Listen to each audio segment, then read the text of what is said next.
സ്നേഹവന്ദനങ്ങൾ പ്രിയമുള്ളവരെ, ആസാദിയുടെ ഒരു ജീവിതാനുഭവം കൂടെ എൻ്റെ കഥയിൽ വളരെ പ്രാർത്ഥനയോടുകൂടെ നമുക്ക് ദൈവസന്നിധിയിലായിരിക്കാം. ഇന്ന് വളരെ വ്യത്യസ്തതയുള്ള ഒരു സാക്ഷ്യം കൂടെ നമ്മൾ കേൾക്കാൻ പോവുകയാണ്.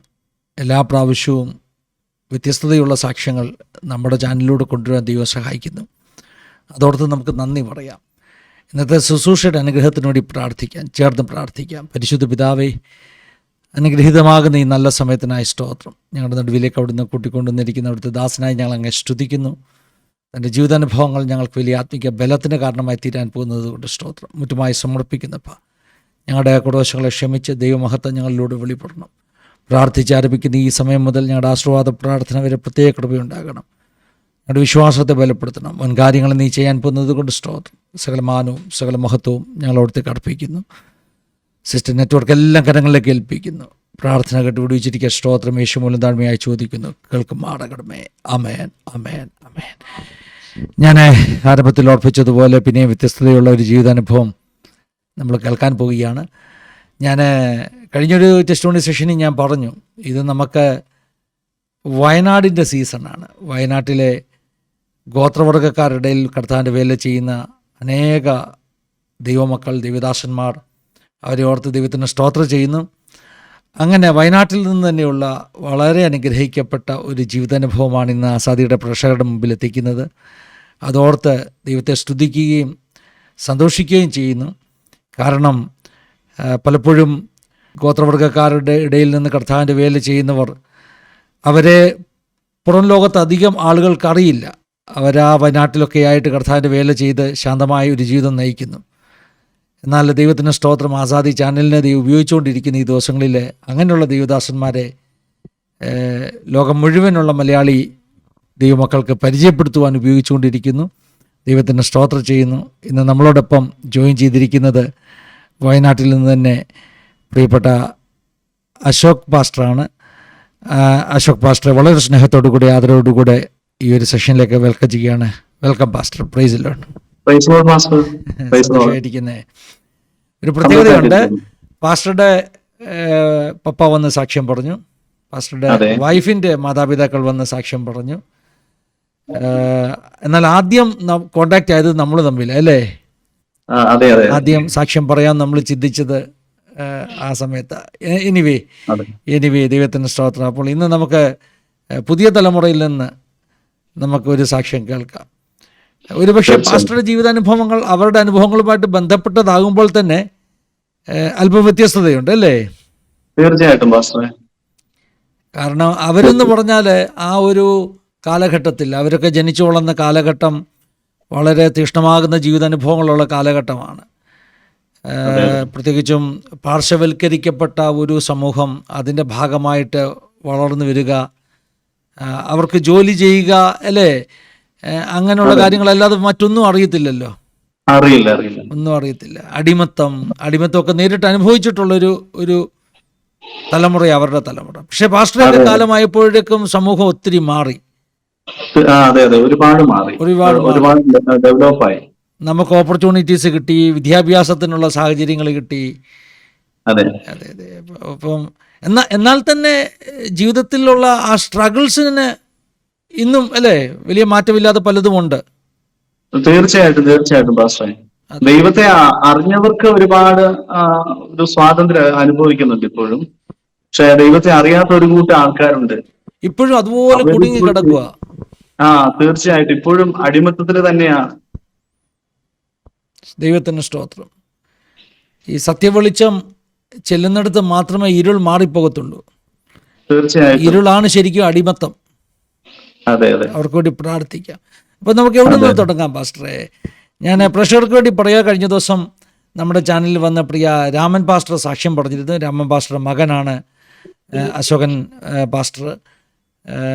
അതുകൊണ്ട് ഇനിയും ആ രീതിയിലൊരു പരിചയപ്പെടുത്തൽ വേണോ അല്ലേ? എങ്കിലും ചെറിയ പ്രായം മുതലുള്ള അനുഭവങ്ങൾ പറയാം പാസ്റ്റർക്ക്. എല്ലാം പറയാം കേട്ടോ. അച്ഛൻ്റെ അനുഭവങ്ങൾ പിന്നെ അവിടെ പറഞ്ഞു തുടങ്ങിക്കോ. കാരണം അവിടെയാണല്ലോ നമ്മുടെ ഒരു തുടക്കം എന്ന് പറയുന്നത്. തീർച്ചയായിട്ടും അതുപോലെ പാസ്റ്റർ പറയാം. പണിയ ഗോത്ര സമൂഹത്തെക്കുറിച്ചും നമുക്ക് കേൾക്കണം. പാസ്റ്റർക്കെല്ലാം പറയാം. ഞാൻ കേൾക്കാൻ റെഡിയാ. നമ്മുടെ ആസാദിയുടെ ഓക്കെ പ്രേക്ഷകർ പാസ്റ്റർ. റെഡിയാ. അത്യാവശ്യം സ്തോത്രം. ഉണ്ടെങ്കിൽ ഇനി ഇടയ്ക്ക് ചോദ്യങ്ങൾ ചോദിക്കത്തുള്ളൂ. Okay okay. ഞങ്ങള് ആ, ഗോത്രവർഗത്തിൽ തന്നെ പണിയർ എന്ന് പറയുന്ന ഒരു വിഭാഗത്തിൽപ്പെട്ട ആൾക്കാരാണ്.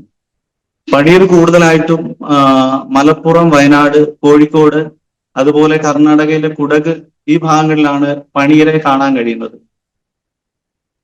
ജന്മി കാലം നിലനിന്നിരുന്ന ഒരു കാലഘട്ടം ഉണ്ടായിരുന്നു, ജന്മിത്വം.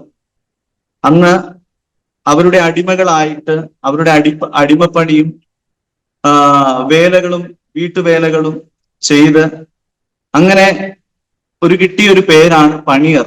പണി ചെയ്യുന്നത് കൊണ്ടാവാം പണിയർ എന്ന് പേര് കിട്ടി. അവരുടെ അടിമകളായി അങ്ങനെ ജീവിച്ച് അവര് പറയുന്ന ജോലികൾ ചെയ്ത് അങ്ങനെ മുൻപോട്ട് പോയൊരു കാലം. അങ്ങനെ ആ പണിയർ എന്ന് പറയുന്ന ഒരു വിഭാഗം അങ്ങനെ ഉടലെടുക്കുവാനിടയായി തീർന്നു.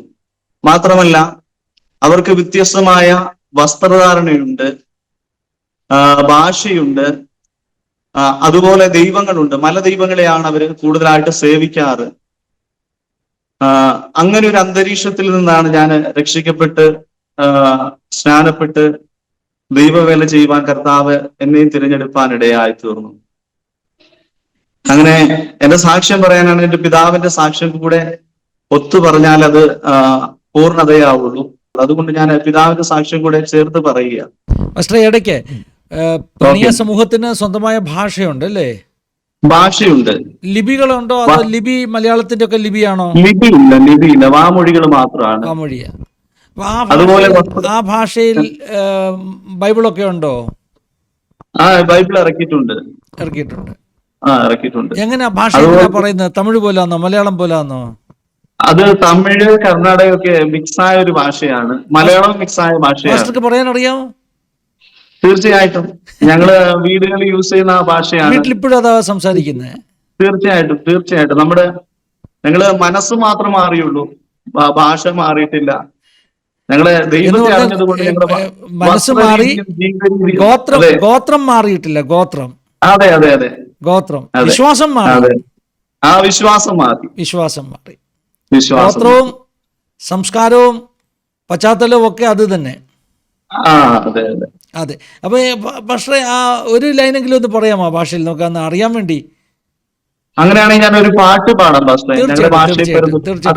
വളരെ സന്തോഷം, വളരെ സന്തോഷം. ഓക്കെ. ആരുടെക്കാളു വലിയ തയ്യാ എങ്ങളെ രക്ഷിച്ച യേശു തയ്യാ, ആരിനെക്കാളു വലിയ തയ്യാ എങ്ങളെ രക്ഷിച്ച യേശു തയ്യാ, പാപത്തിൽ നിഞ്ചും ശാപത്തിൽ നിഞ്ചും, പാപത്തിൽ നിഞ്ചും ശാപത്തിൽ നിഞ്ചും എങ്ങളെ രക്ഷിച്ച യേശു തയ്യാ, എങ്ങളെ രക്ഷിച്ച യേശു തയ്യാ, ആരുനെക്കാളു വലിയ തയ്യാ എങ്ങളെ രക്ഷിച്ച യേശു തയ്യാ, ആരുനെക്കാളു വലിയ തയ്യാ എങ്ങളെ രക്ഷിച്ച യേശു തയ്യാ, ചെങ്കാടലു പിരിച്ചു കാഞ്ചു അക്കരയ്ക്കു മക്കളെ നടത്തുത്ത തയ്യാ, ചെങ്കാടലു പിരിച്ചു കാഞ്ചു അക്കരയ്ക്കു മക്കളെ നടത്തുത്ത തയ്യാ, കടപ്പ വന്ന ശത്രുപാടനെ, കടപ്പ വന്ന ശത്രുപാടനെ കടലിലി മുക്കുത്ത തയ്യാ, കടലിലി മുക്കുത്ത തയ്യാ, ആരുനെക്കാളു വലിയ തയ്യാ എങ്ങളെ രക്ഷിച്ച യേശു തയ്യാ, ആരിനെക്കാളു വലിയ തയ്യാ എങ്ങളെ രക്ഷിച്ച യേശു തയ്യാ, വലിയ തീയു കൂട്ടിങ്ങാഞ്ചു ഉട്ടരു മൂവരെയും കേട്ടിങ്ങാഞ്ചു, വലിയ തീയു കൂട്ടിങ്ങാഞ്ചു ഉട്ടരു മൂവരെയും കേട്ടിഞ്ഞു ഇറങ്ങി വന്ന തെയ്യാത്തുനദൂതേ, ഇറങ്ങി വന്ന തെയ്യാത്തുനദൂതേ, അവരാളക്കൂടെ നടപ്പാ, അവരാളക്കൂടെ നടപ്പാ. ആരുനെ കാണു വലിയ തെയ്യാ, എങ്ങളെ രക്ഷിച്ച യേശു തെയ്യാ. ആരുനെ കാണു വലിയ തെയ്യാ, എങ്ങളെ രക്ഷിച്ച യേശു തെയ്യാ. ചിങ്കത്തൂനെ കൂട്ടിലുട്ടരു ദാനിയേലുനെ രാജാവുനെ വാക്കുപോലെ. ചിങ്കത്തൂനെ കൂട്ടിലുട്ടരു ദാനിയേലുനെ രാജാവുനെ വാക്കുപോലെ. തിരുമക്കാണി ദാനിയേലുനെ, തിരുമക്കാണി ദാനിയേലുനെ, സിംഗത്തൂന വായു അടച്ച, സിംഗത്തൂന വായു അടച്ച. ആരുനെ കാണും വലിയ തെയ്യാ, എങ്ങളെ രക്ഷിച്ച യേശു തെയ്യാ. ആരിനെ കാണും വലിയ തെയ്യാ, എങ്ങളെ രക്ഷിച്ച യേശു തെയ്യാ. ആരുനെ കാണും വലിയ തെയ്യാ, എങ്ങളെ രക്ഷിച്ച യേശു തെയ്യാ. അനുഗ്രഹിക്കപ്പെട്ട പാട്ട് പാസ്റ്ററെ. പാസ്റ്ററെ, അതെ, ഇതിന്റെ അർത്ഥം മനസ്സിലായെന്ന് വിശ്വസിക്കുന്നു. എനിക്ക് തോന്നുന്നു പാസ്റ്ററെ, തെയ്യ എന്ന് പറയുമ്പോൾ ദൈവം എന്നുള്ളതല്ലേ? ദൈവം ദൈവം ദൈവം. അതെ അതെ. കുറച്ച് തമിഴ് മലയാളമായിട്ടൊക്കെ സാമ്യമുള്ളതുകൊണ്ട് എനിക്ക് കുറച്ചുകൂടി എളുപ്പമാണ്. അതെ, ആരിനെക്കാളും വലിയ തെയ്യാന്ന് പറഞ്ഞു കഴിഞ്ഞാൽ ആരെക്കാളും വലിയ ദൈവം, ഞങ്ങളെ രക്ഷിച്ച യേശു ദൈവം. പാപത്തിൽ നിന്നും ശാപത്തിൽ നിന്നും ഞങ്ങളെ രക്ഷിച്ച യേശു ദൈവം. പിന്നെ ഇസ്രായേൽ ജനത്തെ ചെങ്കടലിൽ കടത്തിയ ഭാഗവും, ദാനിയേലിനെ സിംഹക്കുഴിയിലിട്ട ഭാഗവും, ശത്രുഘ്നെ മേശക്കിനെ അബേദ്നെഗോവിനെ തീച്ചൂടയിലിട്ട ഭാഗമൊക്കെയാണ് പിന്നീട് പാടുന്നത്. കുറച്ച് മനസ്സിലായി പാസ്റ്ററെ, കുറച്ച് സാമ്യമുള്ളതുകൊണ്ട് എളുപ്പമാണ്. പക്ഷെ നേരത്തെ പ്രസാദ് പാസ്റ്റർ വന്നപ്പോ അവര് പാടിയ പാട്ട് അത് കുറച്ച് ബുദ്ധിമുട്ടായിരുന്നു. അതെ അതെ, അവർ അടിയ വിഭാഗത്തിന്റെ പാട്ട് സ്വല്പം വേറെ ഭാഷയും വസ്ത്രധാരണയുമാണ്. വസ്ത്രധാരണം വ്യത്യാസമുണ്ട്. തീർച്ചയായിട്ടും. ഓ, അത് ശരി ശരി. എന്നാല് വയനാട്ടിലെ ആദിവാസികള് തന്നെ നോക്കുമ്പോൾ പിന്നെ പണിയരും അടിയരും തമ്മിൽ ഏകദേശം ഒരുപോലെ ഇരിക്കും. കാണാനും സംസാര രീതികളെല്ലാം ഏകദേശം ഒരുപോലെ ഉണ്ടാവും. ശരി. ബാക്കി നായക ഭാഗക്കാരുണ്ട്, അവര് കാടിനെ ആശ്രയിച്ചാണ് കൂടുതൽ ജീവിക്കാറ്. വനവും വനവിഭാഗവും ഒക്കെ ആയിട്ട് അങ്ങനെ കഴിയുന്ന ഒരു കൂട്ടരാണ് ഊരാളി, നായക്കർ, കുറിച്ചർ, കുറുമർ, മുള്ളക്കുറുമർ, അങ്ങനെ ഒരുപാട് ആദിവാസി വിഭാഗത്തില് പെട്ട ആൾക്കാരുണ്ട്. അതിലൊക്കെ ഏറ്റവും താഴ്ന്ന വിഭാഗത്തിൽപ്പെട്ട ആൾക്കാരാണ് ഈ പണിയരും നായക്കരും അടിയരും എന്ന് പറയുന്നത്. ഞങ്ങളൊക്കെ ഏറ്റവും താഴ്ന്ന വിഭാഗത്തിൽപ്പെട്ട ആൾക്കാരാണ്. അത് സമൂഹം കൽപ്പിച്ച സ്ഥാനങ്ങളാ പാസ്റ്ററെ. ഞാൻ കഴിഞ്ഞ പ്രാവശ്യം പറഞ്ഞു, മനുഷ്യൻ ജനിക്കുന്നത് മനുഷ്യനായിട്ടാ. പിന്നെ ലഭിക്കുന്ന വിദ്യാഭ്യാസം, സാമൂഹിക സാഹചര്യങ്ങള്, അവർക്ക് കിട്ടുന്ന ആനുകൂല്യങ്ങള്, അനുകൂലമായ സാഹചര്യങ്ങൾ, ഇതൊക്കെയാ ഓരോരുത്തരുടെ സ്റ്റാറ്റസ് മാറ്റുന്നത്. അതെ. പാസ്റ്റർക്ക് പറയാം കേട്ടോ, പപ്പായുടെ അനുഭവം പറഞ്ഞു തുടങ്ങിയപ്പോഴാണ് ഞാൻ ഇടയ്ക്ക് കയറി അത് ചോദിച്ചത്. അപ്പം ചെറിയ പ്രായം മുതലുള്ള അനുഭവങ്ങൾ പാസ്റ്റർക്ക് കണ്ടിന്യൂ ചെയ്യാം. തീർച്ചയായിട്ടും. അനുഭവം മുതൽ എന്റെ അച്ഛന്റെ കാലം പറഞ്ഞു കഴിഞ്ഞാല് അവർക്ക് വസ്ത്രമില്ല, ഭക്ഷണമില്ല. അവര് അടിമകളായിരുന്നു. ആ കാലങ്ങളിലൊക്കെ അവർ അടിമകളായിരുന്നു. വേണ്ടതുപോലെ തിന്നാനോ കുടിപ്പാനോ ഇല്ലാത്തൊരു കാലമായിരുന്നു. ആ കാലത്തില് അന്നൊക്കെ അതിൽ നിന്നൊക്കെ വ്യത്യസ്തമായി ഞങ്ങൾ ഇന്ന് ദൈവം ഇത്രയും ഭംഗിയായി നടത്തുകയാണ്. ഒരു കാലങ്ങളിൽ എന്റെ അച്ഛൻ്റെ ഒക്കെ കാലത്ത് എന്ന് പറഞ്ഞു കഴിഞ്ഞാല് അന്ന് അച്ഛന് പറഞ്ഞ് ഭയങ്കര മദ്യപാനിയാണ്. മദ്യപാനി എന്ന് പറഞ്ഞു കഴിഞ്ഞാല് മദ്യം മാത്രമല്ല, മയക്കുമരുന്നും കഞ്ചാവ് അതുപോലുള്ള ലഹരി പദാർത്ഥങ്ങളൊക്കെ ഉപയോഗിക്കാറുണ്ടായിരുന്നു. മുറുക്ക്. ഞങ്ങള് താമസിച്ചിരുന്നത് മണലുവയൽ എന്ന് പറയും. ഈ നടവയലിൽ നിന്ന് നടവയൽ എന്ന് പറയുന്ന ജംഗ്ഷനിൽ നിന്ന് നെക്കുപ്പ പോണം. നെക്കുപ്പ എന്ന് മണലുവയൽ എന്ന് പറയും. അതായത് ചുറ്റും വനങ്ങളാണ്, ചുറ്റും വനങ്ങളായ ഒരു പ്രദേശമാണ് മണലുവയൽ. ചുരുക്കം വീട്ടുകാർ മാത്രം, ഏകദേശം ഒരു 30-40 വീടുകൾ മാത്രം ആ വനത്തിനുള്ളിൽ താമസിക്കുന്ന അങ്ങനെ ഒരു അന്തരീക്ഷത്തിലാണ് ഞാൻ ജനിച്ചു വളർന്നത്. അപ്പോൾ തന്നെ ഞങ്ങളുടെ വിഭാഗത്തിൽപ്പെട്ട ആൾക്കാർ അവിടെ ഇല്ലായിരുന്നു. മൊത്തം നായക്ക വിഭാഗത്തിൽപ്പെട്ട ആൾക്കാരാണ്. ഈ കാടും കാട്ടുതേനും അതുപോലെ കാട്ടിലെ കിഴങ്ങും മറ്റും അങ്ങനെയൊക്കെ അതൊക്കെ കഴിച്ചാണ് വളർന്നൊരു കാലം. അങ്ങനെ ഒരു അന്തരീക്ഷത്തിലാണ് ഞാൻ ജനിച്ചത്, വളർന്നത്. അപ്പോൾ തന്നെ ഞാൻ നേരത്തെ പറഞ്ഞതുപോലെ എൻ്റെ അച്ഛൻ പൂർണ്ണ മദ്യപാനിയായിരുന്നു. മദ്യപാനിയായിട്ട് അച്ഛന് വൈകുന്നേരം വരെയും പണിയെടുക്കും. കിട്ടുന്ന കാശിന് എല്ലാം കള്ളു കുടിച്ച് പിന്നെ ഞങ്ങളുടെ വീട്ടിലേക്ക്, ഭവനത്തിലേക്ക് കയറി വരും. അച്ഛൻ എത്തുന്ന സമയം എന്ന് പറഞ്ഞു കഴിഞ്ഞാല് ഏകദേശം 10-10:30 ആവും. ആ ഒരു സമയത്താണ്, ഞാൻ കുഞ്ഞതായിരുന്നേ.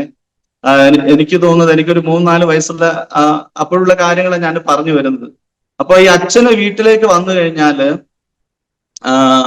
മദ്യപിച്ച് വന്നു കഴിഞ്ഞാല് ഞങ്ങള് ഭക്ഷണം ഉണ്ടാക്കി അച്ഛന് വേണ്ടി കാത്തിരിക്കും. അച്ഛനും ഞാനും അമ്മയും മാത്രമാണ് ആ കാടിനുള്ളിൽ. ഒറ്റ വീടായിരുന്നു, ഒറ്റ വീട്. ഞങ്ങളുടെ വീടിനടുത്തെങ്ങും മറ്റു വീടുകളോ കാര്യങ്ങളോ ഒന്നും ഇല്ലായിരുന്നു. കുറച്ച് അകലെ ചേർന്നിട്ട് ഈ നായക്ക വിഭാഗത്തിൽപ്പെട്ട കുറച്ച് വീടുകൾ മാത്രമുണ്ട് ആ സ്ഥലങ്ങളില്.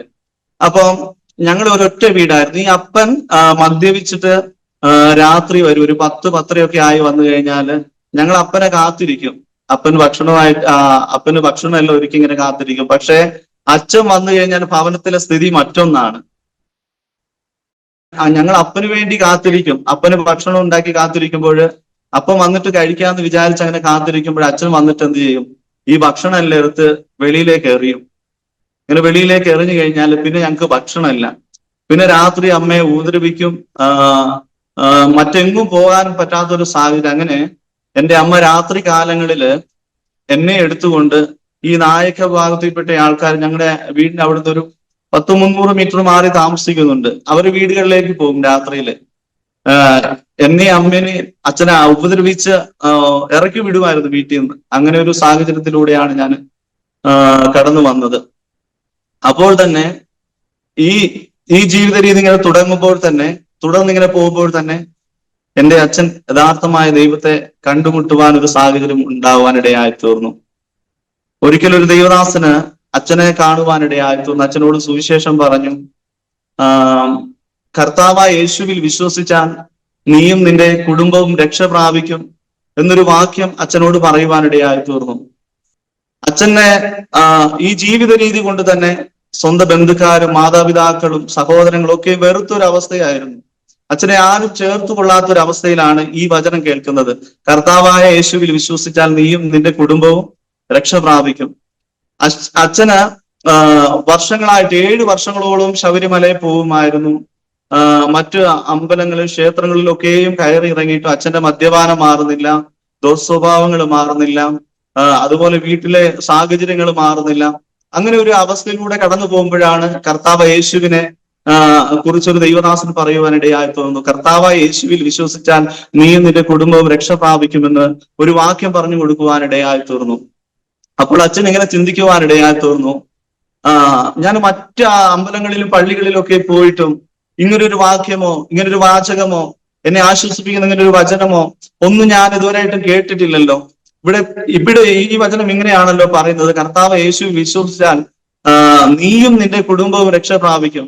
ഞാൻ മാത്രമല്ല രക്ഷപ്പെടുന്നത്, എന്റെ കുടുംബവും രക്ഷ പ്രാപിക്കുമല്ലോ എന്ന് കേട്ട് കഴിഞ്ഞാൽ അച്ഛന് വിചാരിച്ചു, എന്നാല് ഈ പള്ളിയിലേക്ക് ഒന്ന് പോയി നോക്കാം. ഈ പാസ്റ്റർ പറഞ്ഞതനുസരിച്ച് ഈ പാസ്റ്റർ കൂടെ അടുത്ത ആഴ്ച ആ ചർച്ചിലേക്ക് ഒന്ന് പോയി നോക്കാം. അങ്ങനെ പോവാൻ തുടങ്ങി. അച്ഛൻ ആദ്യം ഒരു ദിവസം ഒറ്റയ്ക്ക് അങ്ങനെ പോയി. പിന്നെ പോകുമ്പോൾ എൻ്റെ കൈ പിടിച്ച് അങ്ങനെ പോവുമായിരുന്നു. അങ്ങനെ തുടർച്ചയായി ഈ പള്ളിയിലേക്ക് പോവാൻ തുടങ്ങിയപ്പോൾ അച്ഛന്റെ ജീവിത രീതികൾ മാറുവാൻ തുടങ്ങി. മെല്ലെ മെല്ലെ മെല്ലെ മുറുക്ക് നിർത്തി, അവൻ കള്ളുകുടി നിർത്തി, മറ്റ് ദൂഷ്യ സ്വഭാവങ്ങളെല്ലാം നിർത്തി. ഒരു നല്ല മനുഷ്യനായിട്ട് ദിവസങ്ങൾ കഴിയും തോറും ഇങ്ങനെ ജീവിതത്തിൽ ഇങ്ങനെ വലിയ വലിയ മാറ്റങ്ങൾ സംഭവിക്കുവാൻ തുടങ്ങി. വചനം അങ്ങനെയാണല്ലോ, മറ്റൊരുത്തനും രക്ഷയില്ല, നാം രക്ഷിക്കപ്പെടുവാൻ ആകാശത്തിന് കീഴിൽ മനുഷ്യർക്ക് നൽകപ്പെട്ട വേറൊരു നാമവുമില്ല. അതെ, ആ നാമത്തെ അറിഞ്ഞതുകൊണ്ട് തന്നെ അച്ഛന്റെ ജീവിത രീതി അങ്ങനെ മാറുവാൻ തുടങ്ങി. അങ്ങനെ കാലങ്ങൾ ഇങ്ങനെ കടന്നുപോയി.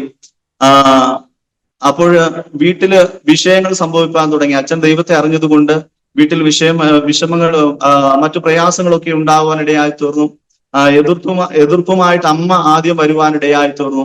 അമ്മ പറഞ്ഞു, നീ ചേട്ടന്റെ ദൈവത്തെ അല്ലേ സേവിക്കുന്നത്, നീ ചേട്ടന്മാരുടെ ദൈവത്തെ അല്ലേ സേവിക്കുന്നത്, നീ ഒരു കാര്യം ചെയ്യ്, ഒരു ചേട്ടഭാഗത്തിൽപ്പെട്ട ഒരു പെണ്ണിനെയും കെട്ടി അങ്ങനെ ജീവിച്ചോ പാസ്റ്ററെ, എന്നൊക്കെ ഈ പറയുവാനിടയായി തീർന്നു. ചേട്ടന്മാരെന്ന് പറയുന്ന ക്രിസ്ത്യൻസിനെ ചേട്ടന്മാരെന്നാണോ വിളിക്കുന്നത്? ക്രിസ്ത്യാനികളാണ്. അങ്ങനെ വിളിക്കുന്നത്? ക്രിസ്ത്യാനികൾ. ക്രിസ്ത്യാനികൾ. ഓ ശരി. ഓക്കെ. ആ അപ്പൊ അമ്മയോട് ഇങ്ങനെ അമ്മ ഇങ്ങനെ പറയുവാനിടയായി തീർന്നു. നീ ക്രിസ്ത്യാനികളെ ദൈവത്തെ സേവിക്കാൻ പോകുന്നത്, നീ ഒരു കാര്യം ചെയ്യ്, ഒരു ക്രിസ്ത്യാനി പെണ്ണിനെയും കെട്ടി ജീവിച്ചോ, ഇനി നീ വീട്ടിലേക്ക് വരണ്ട എന്ന് അച്ഛനോട് പറയുവാനിടയായി തീർന്നു. അപ്പോ അങ്ങനെ ഒരു അന്തരീക്ഷത്തിലൂടെ പിന്നീട് കടന്നുപോയി. മാത്രമല്ല, അപ്പോഴും ആ അച്ഛന് ദിവസവും ദൈവത്തോട് പ്രാർത്ഥിക്കുമായിരുന്നു. അറിയുന്നത് പോലെ ആ പാസ്റ്റർ എല്ലാം പഠിപ്പിച്ചതുപോലെ ദൈവത്തെ കുറിച്ച് ദൈവസന്നി രാത്രി വീട്ടുകളിൽ വന്നിരുന്ന് പ്രാർത്ഥിക്കാനും പാടുവാനും ഒക്കെ തുടങ്ങി. അങ്ങനെ ആ വീടിന്റെ അന്തരീക്ഷം പതിയെ പതിയെ മാറുവാനിടയായി തീർന്നു. ഞാനൊരു സത്യം പറയാം, ഞങ്ങളുടെ അമ്മയോട് ഞങ്ങൾ സുവിശേഷം പറഞ്ഞിട്ടില്ല. അച്ഛന്റെ നല്ല നടപ്പ് കണ്ടിട്ടാണ് അമ്മ പിന്നീട് ദൈവത്തെ അറിയുവാനിടയായി തീർന്നത്. അങ്ങനെ പിന്നീട് ഇങ്ങനെ തുടർച്ചയായി ഇങ്ങനെ പള്ളികളിലേക്ക് പോവാൻ തുടങ്ങിയപ്പോൾ അച്ഛന്റെ ജീവിത രീതി എല്ലാം മാറി, വസ്ത്രരീതി മാറി. അമ്മൻ മുമ്പ് വഴക്കുണ്ടാക്കുന്ന ഭർത്താവാണെങ്കിൽ നേരെ തിരിച്ച് പ്രാർത്ഥിക്കുന്ന ഒരു ഭർത്താവായി. അങ്ങനെ ആ ഭവനത്തിൽ അന്തരീക്ഷമെല്ലാം അങ്ങനെ മാറിയപ്പോൾ അമ്മയ്ക്ക് തന്നെ ബോധ്യപ്പെടുവാനിടയായി തീർന്നു. അങ്ങനെ അമ്മ ഞങ്ങൾ പറയാതെ തന്നെ, ഞാൻ അമ്മയോട് ഞങ്ങളൊക്കെ ചോദിക്കുമായിരുന്നു, ഈ അച്ഛൻ ചോദിക്കുമായിരുന്നു, ഇപ്പോഴത്തെ ഭർത്താവാണോ നല്ലതെന്നൊക്കെ ചോദിക്കാനിടയായി തീർന്നു.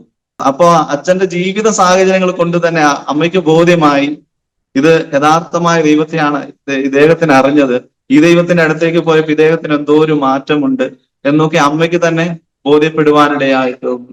അങ്ങനെയാണ് അമ്മയും ഞങ്ങളുടെ കൂടെ വരുവാനിടയായി തീർന്നു, പള്ളിയിലേക്ക് കടന്നു വരുവാനിടയായി തീർന്നു. അപ്പൊ ഞങ്ങൾ 3 പേരും ദൈവത്തെ അറിഞ്ഞു, അങ്ങനെ പ്രാർത്ഥിക്കുവാൻ തുടങ്ങി. അങ്ങനെ പ്രാർത്ഥിച്ച് ഞങ്ങളുടെ കുടുംബത്തിൽ മറ്റു ചിലരും ദൈവത്തെ അറിയുവാനിടയായി തീർന്നു. അച്ഛന്റെ അമ്മയാണ് പിന്നീട് ദൈവത്തെ അറിഞ്ഞത്. ഭയങ്കര എതിർപ്പും കാര്യങ്ങളൊക്കെ ആയിരുന്നു. ഞങ്ങളൊക്കെ മാറ്റി നിർത്തി, ഞങ്ങൾ ആ ഭവനത്തിൽ നിന്നെല്ലാം മാറി നിൽക്കേണ്ട അന്തരീക്ഷം എല്ലാം വന്നു. എങ്കിലും പിന്നീട് അവരെ ഞങ്ങളെ സ്വീകരിക്കുവാനിടയായി തീർന്നു. ഇന്ന് എന്റെ അച്ഛന്റെ പിതാവ് 100 വയസ്സിന് മേലെ ഉണ്ട്. അദ്ദേഹം ഇന്നും ജീവിച്ചിരിക്കുന്നുണ്ട്. അദ്ദേഹം ഒരു മന്ത്രവാദിയായിരുന്നു. ഒരു കാലത്ത് പറഞ്ഞിട്ടുണ്ടെങ്കിൽ അച്ഛന് മന്ത്രവാദി, വലിയച്ഛന് മന്ത്രവാദിയായിരുന്നു. ഈ വിവാഹം വന്നാലും അതുപോലെ ഈ മരിച്ചു കഴിഞ്ഞാൽ അങ്ങനെയുള്ള ചടങ്ങുകൾ, അതുപോലെ ഈ പ്രായപൂർത്തിയാവുന്ന ചടങ്ങുകൾ, അതുപോലെ ഒരുപാട് ചടങ്ങുകളുണ്ട്. പിന്നെ അതുപോലുള്ള ചടങ്ങുകളെല്ലാം ചെയ്തിരുന്ന ഒരു വ്യക്തിയായിരുന്നു. ഈ വലിയച്ഛന്റെ സ്ഥാനം കഴിഞ്ഞു കഴിഞ്ഞാൽ ഈ തലമുറയായിട്ട് ഈ കാര്യങ്ങൾ ഇങ്ങനെ ചെയ്തു വരുന്നതാ. അപ്പോ വലിയച്ഛന്റെ ഇത് കഴിഞ്ഞു കഴിഞ്ഞാൽ പിന്നീട് അച്ഛനാണ് ഈ സ്ഥാനം വരേണ്ടത്. അച്ഛനാണ് ഈ സ്ഥാനം വരേണ്ടത്. പിന്നീട് അത് എന്നിലേക്ക് വരും. എന്നാൽ സ്വർഗത്തിലെ ദൈവം എന്ത് ചെയ്തു എന്നറിയോ? വലിയച്ഛനിൽ നിന്ന് അച്ഛനിലേക്ക് പകർന്നു കിട്ടി, അച്ഛനിൽ നിന്ന് എന്നിലേക്ക് പകർന്നു കിട്ടേണ്ട ആ സ്ഥാനങ്ങൾ, ആ മന്ത്രവാദിയുടെ ആ സ്ഥാനങ്ങൾ, മാനങ്ങളെല്ലാം ദൈവം അത് തിരുത്തുവാനിടയായി തീർന്നു. അച്ഛൻ ദൈവത്തെ അറിഞ്ഞതുകൊണ്ട് ഞാനും ഇന്നൊരു ദൈവ പൈതലായി, ദൈവദാസനായി മാറുവാനിടയായി തീർന്നു. ആമേൻ, സ്തോത്രം. അങ്ങനെയാണ് എൻ്റെ അനുഭവ സാക്ഷ്യങ്ങള്. എന്നെ കുഞ്ഞുനാളുകളില് അവര് ആ മന്ത്രവാദി, ഈ ഞങ്ങളുടെ അതിനകത്ത് പറയും ജമ്മി എന്ന് പറയും, അതിനായിട്ട് എന്നെ അവര് സമർപ്പിച്ചതാണ്. അവരുടെ ആ ശുശ്രൂഷകളും കാര്യങ്ങളെല്ലാം ചെയ്യുവാൻ വേണ്ടി എന്നെ സമർപ്പിച്ചതാണ്. എൻ്റെ വലിയച്ഛൻ എന്നെ കാടിനുള്ളിൽ ഞങ്ങൾക്ക് വലിയ ക്ഷേത്രങ്ങളല്ല, കാവുകളുണ്ട്. ഈ കാവുകളെല്ലാം ഈ വർഷാവർഷം തോറും അവിടെ പൂജയും കാര്യങ്ങളും, അതുപോലെ ഈ കോഴീനറുപ്പും അങ്ങനെയുള്ള പരിപാടികള്, തുള്ളല്, അങ്ങനെയൊക്കെ ദൈവാരാധനകൾ ഉണ്ടായിരുന്നു. അങ്ങനെ നിലനിന്നിരുന്ന കാലത്ത് ഈ അടുത്ത തലമുറ വരുമ്പോൾ ഇത് ഞാനാണ് ചെയ്യേണ്ടത്. അപ്പൊ എന്നെ ചെയ്യുവാൻ വേണ്ടി ഈ വലിയച്ഛനെല്ലാം കൊണ്ടുപോയിട്ട് ഈ വിഗ്രഹങ്ങളെല്ലാം ഈ കല്ലുകളുടെ എല്ലാം മുന്നിലിരുത്തി, ഇവര് ദൈവങ്ങളെന്ന് പറയുന്ന ആ കല്ലുകളെല്ലാം മുന്നിലിരുത്തിക്കൊണ്ട് എന്നെ അതിനായിട്ട് സമർപ്പിക്കാനിടയായി തീർന്നു. അടുത്ത ജനറേഷൻ വരുമ്പോൾ, അടുത്ത തലമുറ വരുമ്പോൾ ആ വേല ചെയ്യേണ്ടത് നീയാണ് എന്ന് പറഞ്ഞുകൊണ്ട് എന്നെ അതിനായി തിരഞ്ഞെടുക്കാനിടയായി തീർന്നു. എന്നാല് ദൈവത്തിന്റെ ഉദ്ദേശം മറ്റൊന്നായിരുന്നു. ആമേൻ, സ്വതന്ത്രം. വീട്ടുകാരും നാട്ടുകാരും കുടുംബക്കാരും സഹോദരങ്ങളും മാറ്റി നിർത്തിയ ദാവീദിനെ ദൈവം കാട്ടിൽ നിന്ന് വിളിച്ചു വരുത്തി അഭിഷേകം ചെയ്തതുപോലെ ഈ നാളുകൾ ദൈവത്തിന് വേണ്ടി പ്രയോജനമുള്ളവനായി തീരുവാൻ കർത്താവ് എന്നെയും വിളിച്ചു വേർതിരിപ്പാനിടയായി തീർന്നു. വലിയച്ഛൻ കണ്ടത് എന്നിലൊരു മന്ത്രവാദിയാണെങ്കിൽ ദൈവം എന്നിൽ കണ്ടത് അല്ലൊരു അഭിഷക്തനെയാണ്. ഞാൻ അങ്ങനെ ഇപ്പോഴോ ഓർക്കുമ്പോഴെനിക്ക് വലിയൊരു സന്തോഷമുണ്ട്. അങ്ങനെ ഒരു സാഹചര്യങ്ങളിലൂടെയൊക്കെയാണ് ഞങ്ങൾ കടന്നു പോകുന്നത്. അപ്പൊ അങ്ങനെ പിന്നെ കാവെന്നൊക്കെ പറഞ്ഞാൽ ഈ നിങ്ങളുടെ ഗോത്രത്തിന്റെ ആരാധനാ സ്ഥലങ്ങൾ അല്ലേ? അതിനെ കുറിച്ച് വായിച്ചിട്ടുള്ളത് ഒരു 5-6 കല്ല് കൂട്ടി വെച്ചാൽ അതൊരു പിന്നെ ഒരു ദൈവമായിട്ടാണ് കണക്കാക്കുന്നത്. അതെ. ആ കല്ലൊക്കെ വെച്ച് അതിന് ഓരോ ദൈവങ്ങൾക്ക് ഓരോരോ പേരുണ്ട്. ഓരോ കല്ലിനും ഓരോ പേര് കൊടുക്കും. മാറും. അതെ. പല പല ദൈവങ്ങളാ. ശരി. മാരി എന്ന്, കുട്ടിച്ചാത്തൻ, അങ്ങനെ ഒരുപാട് ദൈവങ്ങളുണ്ട്. ശരി, ഇവർക്ക് തന്നെ. അതെ. അപ്പം പാസ്റ്റർ ചെറിയ പ്രായത്തിലെ പിന്നെ അച്ഛന്റെ കരം പിടിച്ച് ചർച്ചിലോട്ട് പോകാൻ തുടങ്ങി. കുട്ടിക്കാലം മുതലേ അങ്ങനെ ഒരു വിശ്വാസത്തിലാണോ വളർന്നത്? പാസ്റ്റർ ജീവിതത്തിലുണ്ടായ ഒരു രൂപാന്തരവും മറ്റനുഭവങ്ങളും ഒക്കെ ഒന്ന് കേൾക്കുന്നത് നല്ലതാണ്. ഓക്കെ. അങ്ങനെ ദൈവത്തെ അറിഞ്ഞു. എന്നെ അച്ഛൻ കുഞ്ഞിലെ മുതൽ തന്നെ ഹോസ്റ്റലിലെല്ലാം പഠിപ്പിച്ച് എനിക്ക് നല്ല വിദ്യാഭ്യാസം തരുവാനിടയായി തീർന്നു. അച്ഛൻ ആ ഒരു സാഹചര്യം ഇല്ലായിരുന്നെങ്കിലും എന്നെ അച്ഛൻ നല്ല രീതിയിൽ പഠിക്കാനുള്ള സാഹചര്യങ്ങളെല്ലാം ഒരുക്കി തരുവാനിടയായി തീർന്നു. പക്ഷെ എന്റെ കുഞ്ഞുനാളില് എനിക്ക് ഒരുപാട് വേദനകളും പ്രയാസങ്ങളും ഒക്കെ ഞാൻ അപ്പോഴും തന്നെ കടന്നുപോയി. യേശുവിനെ അറിഞ്ഞെങ്കിലും എന്റെ ജീവിതത്തിലും വളരെയേറെ പ്രയാസങ്ങളും പ്രതിസന്ധികളും എല്ലാം നേരിടുവാനിടയായി തീർന്നു. ഞാൻ പഠിക്കുന്ന കാലത്ത് തന്നെ എന്റെ മാതാവ് എനിക്ക് നഷ്ടമായി. എന്റെ മാതാവ് നഷ്ടപ്പെട്ടു. അതും ഇതുപോലെ തന്നെയാണ്. ഞാൻ സ്കൂളിൽ പോകുന്ന 9th പഠിക്കുന്ന ഒരു സമയമാണ്. പെട്ടെന്ന് എനിക്ക് വേണ്ടുന്ന ഭക്ഷണം എല്ലാം ക്രമീകരിച്ച് തന്നെ എന്നെ സ്കൂളിലേക്ക് അയക്കുവാനിടയായി തീർന്നു. കുറച്ചു കഴിഞ്ഞ് തന്നെ ഞങ്ങളുടെ ഒരു പരിചയക്കാരൻ ഞങ്ങളുടെ സ്കൂളിലേക്ക് വരുവാനിടയായി തീർന്നു. ഞാൻ പഠിക്കുന്ന സ്കൂളിലേക്ക് കടന്നു വരുവാനിടയായി തീർന്നു. അപ്പം അദ്ദേഹം ഓടി വന്നിട്ട് ഓഫീസ് റൂമിൽ കയറിയിട്ട് ഇങ്ങനെ പറയുവാനിടയായി തീർന്നു, അശോകന്റെ അമ്മ മരിച്ചുപോയി എന്ന് പറയുവാനിടയായി തീർന്നു. ആ വാർത്ത എന്റെ അധ്യാപകർ എന്നോട് പറയുവാനിടയായി തീർന്നു, നിന്റെ അമ്മയ്ക്ക് സുഖമില്ല, തീരെ സുഖമില്ല, നീ വീട്ടിലേക്ക് വേഗം ചെല്ലണം എന്നൊക്കെ പറഞ്ഞ് എന്നെ വീട്ടിലേക്ക് അയക്കുവാനിടയായി തീർന്നു. ഞാൻ വീട്ടിലേക്ക് കടന്നു പോകുമ്പോൾ അമ്മ മരിച്ചു കിടക്കുന്ന അമ്മയാണ് കണ്ടത്. അങ്ങനെ എന്റെ കുഞ്ഞുനാളിൽ തന്നെ എന്റെ അമ്മ എനിക്ക് നഷ്ടപ്പെട്ടു. അങ്ങനെ ഒരുപാട് വേദനകളിലൂടെ എന്തോ പറ്റിയത് അമ്മയ്ക്ക്? സൈലന്റ് അറ്റാക്ക് ആയിരുന്നു. സൈലന്റ്. അങ്ങനെ വളരെ വേദനയിലൂടെ ഞാൻ കടന്നു പോകാനിടയായി തീർന്നു കുഞ്ഞുനാള് മുതൽ തന്നെ. മാത്രമല്ല, അച്ഛനൊരു സുവിശേഷ പാസ്റ്റർ ആയതുകൊണ്ട് തന്നെ കുറച്ചു കാലങ്ങളൊക്കെ കഴിഞ്ഞപ്പോ 1-2 വർഷങ്ങൾ കഴിഞ്ഞപ്പോ അച്ഛനെ സംഘടനക്കാരെല്ലാം ചേർന്ന് മറ്റൊരു വിഭാഗം കഴിപ്പിച്ച് അവര് ദൈവവേലയായിട്ട് ബന്ധപ്പെട്ട് മറ്റൊരു സ്ഥലത്തായിരുന്നു. ഞാൻ എന്റെ വീട്ടിൽ തനിച്ചായിരുന്നു.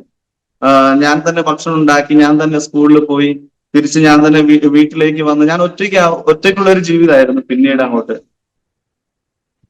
അങ്ങനെ ഏകാന്തതയും അങ്ങനെ ഒരുപാട് തിരസ്കരണം ഞാൻ അനുഭവിച്ച് അങ്ങനെ വളർന്ന ഒരു മനുഷ്യനാണ്.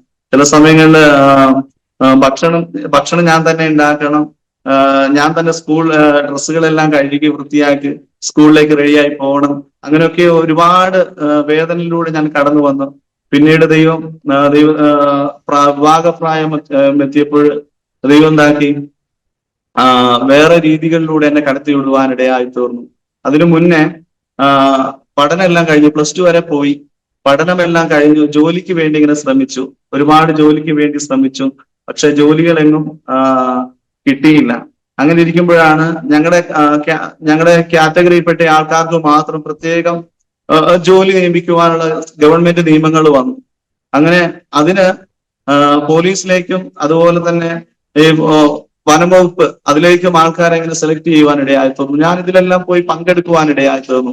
എന്നാൽ ഫിസിക്കൽ ഇതെല്ലാം ഞാൻ പാസ്സാകുവാനിടയായി തീർന്നു. കായികത്തിലും ഇതിലെല്ലാം ഞാൻ നോക്കുമ്പോൾ ഞാൻ എല്ലാത്തിലും ഫസ്റ്റ് ആണ്, ആദ്യം പോകും.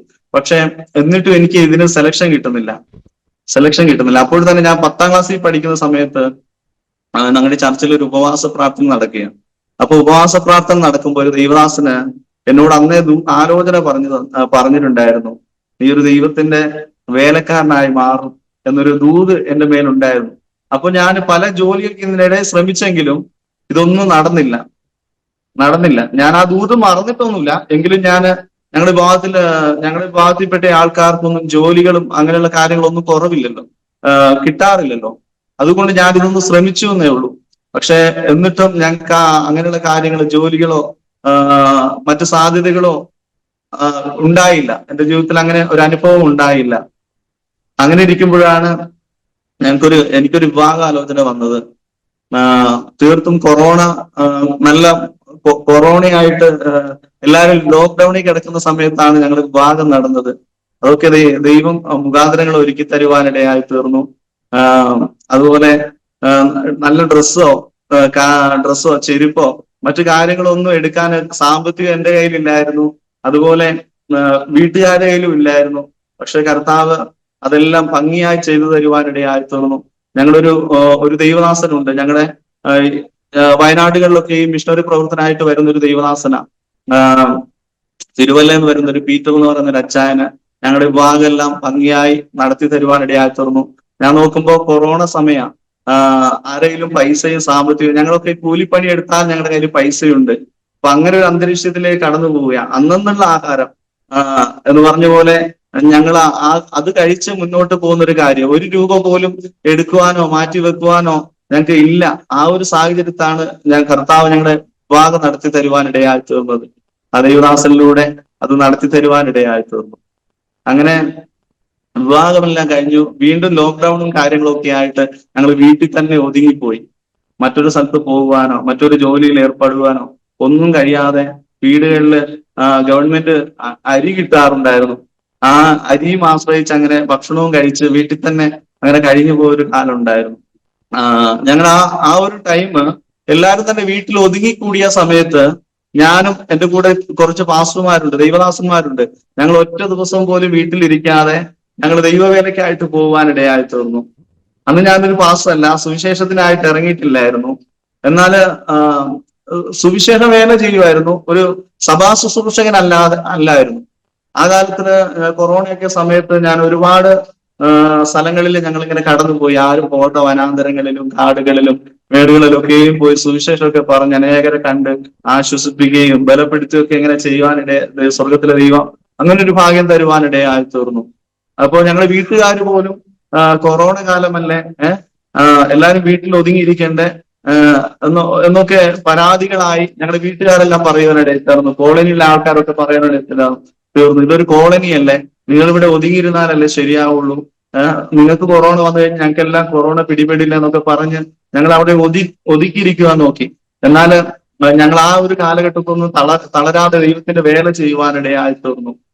അങ്ങനെ ദൈവത്തിന്റെ വേല ചെയ്ത് ദൈവവചനം പിന്നീട് ആ കൊറോണയൊക്കെ അങ്ങ് കുറഞ്ഞു വരുന്ന സമയത്ത് തന്നെ എനിക്ക് ബൈബിൾ കോളേജിൽ പഠിക്കുവാൻ ഒരു അവസരം കിട്ടി. അങ്ങനെ ഞാൻ ബൈബിൾ കോളേജ് പഠിച്ചുകൊണ്ടിരിക്കുമ്പോൾ തന്നെ ആ ബൈബിൾ കോളേജ് നടത്തിപ്പായിരിക്കുന്ന രാജു പാസ്റ്റർ എന്ന് പറയും, ആ രാജു പാസ്റ്റർ എനിക്കൊരു അവസരം തരുവാനിടയായി തീർന്നു. മോനെ, നിനക്ക് ദൈവവേല ചെയ്യുവാൻ താല്പര്യമുണ്ടെങ്കിൽ ഞാൻ നിനക്ക് അതിനൊരു സപ്പോർട്ട് തന്ന് നിന്നെ അവിടെ നിർത്താം, ഒരു സ്ഥലത്ത് നിന്നെ നിർത്താം എന്ന് പറയുവാനിടയായി തീർന്നു.